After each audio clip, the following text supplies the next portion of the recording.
Welcome back to Great Recaps. Today I will show you a romance film from 2008 titled The Reader. Mood activation ahead, watch out.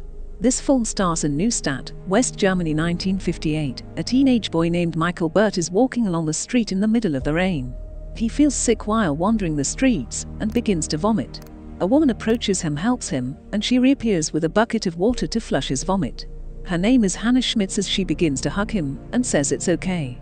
After a few days, Michael is going back to visit Hannah with a small bunch of flowers as his facts. She asks him about his condition, and a bit of conversation happens between them. As Michael goes out and the door is slightly open while Hannah takes off her clothes. He watches her riveted and she looks at him. In response, he panics and runs out of her flat. He goes out by the tram and sees Hannah, who works as a tram conductor. She doesn't see him as she works. Meanwhile, he doesn't have the courage to greet her. He quietly comes to her flat, and Hannah's suddenly standing behind him carrying a box of coal and asking him to help her pick up more buckets down there. Afterward, he comes in with the 2 buckets of coal, his face and clothes filthy, and she prepares him a bath to clean up his body. She gives him a towel, but suddenly puts her body against his back, and he realizes she's naked as she begins to play with his wiener. He turns, faces her, and they kiss after school. He always gets home early and strangely hit to hand his flat. He becomes obsessed to have sex with her. It's like a new habit. It is such a strange for Michael. He has been there 3 times, and she hasn't told him her name. Then she tells him her name either. They're getting intimate. One day she asks him about what language he has learned in school, and he shows his skill to read some of the different languages to her. She is impressed with him. He gives her a book just in case she wants to read it, as Hannah replies that she'd rather listen to him. He becomes a reader for her.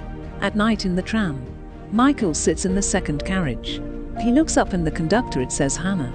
She turns around, looks at him and turns away. Michael is waiting for her as Hannah comes up, but she says nothing. It shows that she is upset about the thing. She was in the first carriage, but why did he sit in the second one? They have a fight and Michael goes away. They come back trying to forget what happened between them the previous day. Hannah makes a new rule for him. She is changing the order. He must read her first, then they make love. Before we proceed, kindly subscribe and like this video, and your days will never be filled with boredom. He starts to read aloud for her some of books like The Odyssey by Homer. Sometimes later he reads her a book until she's in tears. Michael is such a good reader for her. Another day when Hannah is sewing while Michael is reading a comedy book for her to have them turn into laughing. She paid what he's worth, and they spend much of their time together having sex in her flat. They plan for a short trip by riding a bicycle to the countryside. As they stop and get into a church where the kids are singing, Anna cries and touched by their voices. One day a new student comes. She looks pretty until all the boys in the class feel impressed with her.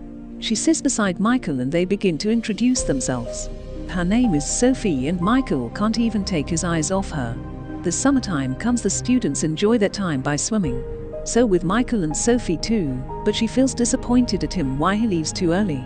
He heads up to Hannah's flat while she is sewing.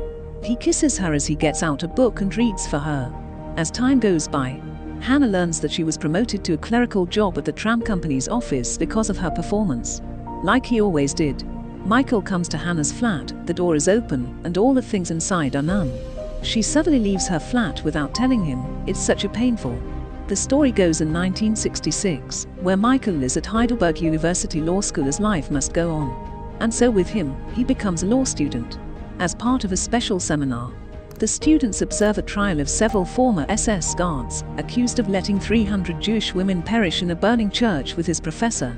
He had shown the judges are already in place. Michael and the others take places in and watch the trial.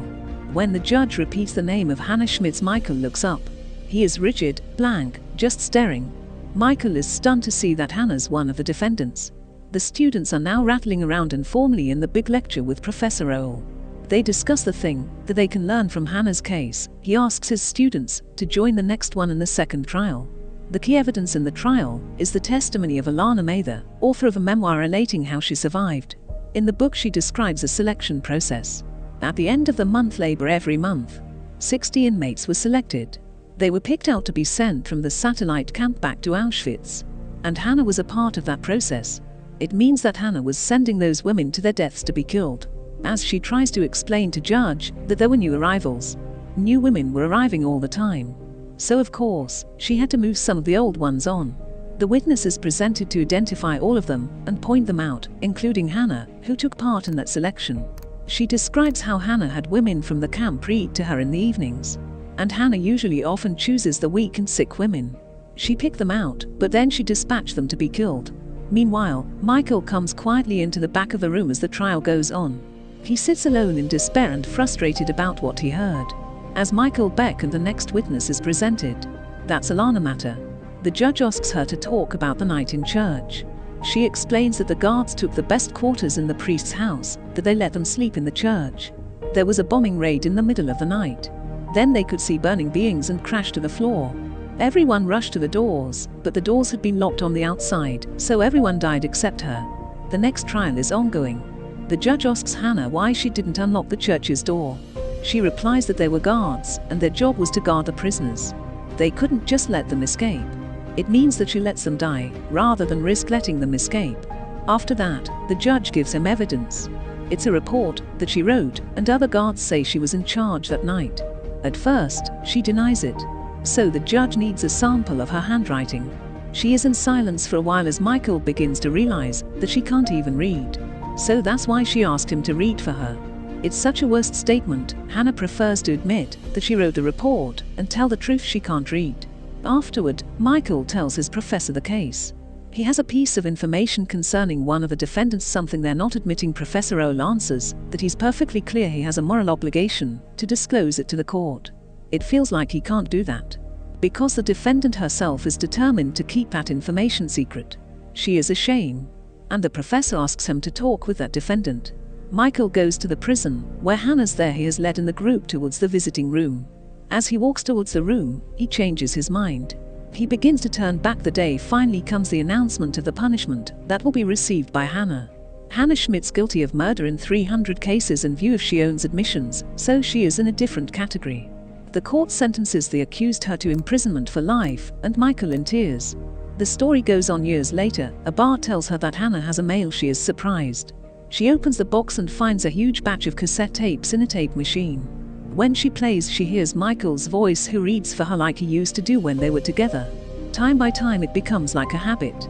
Michael always sends her his voice records, while Hannah plays them all the time. Hannah goes to the library counter and borrows a book. She spends her days in prison learning how to read by using Michael's recording. One day Michael has a letter from Hannah. He is touched by her letter, even it's only a thanks card. The story goes, in West Berlin 1988, Michael has a phone call from prison staff that Hannah Schmitz is coming up for release very soon. She has no family and no friends, and he is her only contact. He comes to visit Hannah. After the years they finally meet. Hannah looks old with her white hair, and she says to him, "You've grown up, kid." Michael tells her that he has prepared everything for her after she is released. He also tells her about his daughter, as Hannah says that she has learned to read. The conversation starts to end. Michael will pick her up next week. Then, by way of saying goodbye, they begin to separate. The day comes, he walks towards the prison and carries a bunch of flowers. He asks the guard that he looks for Hannah, but he's only to find out that Hannah has hanged herself. She has left a tea tin with cash inside and a note asking Michael to deposit the money in a bank account to the daughter who wrote the book and survived that night in the church. Michael travels to New York City, where he meets that girl. He confesses his relationship with Hannah. He tells her about the suicide note, and one thing she should know is Hannah was illiterate.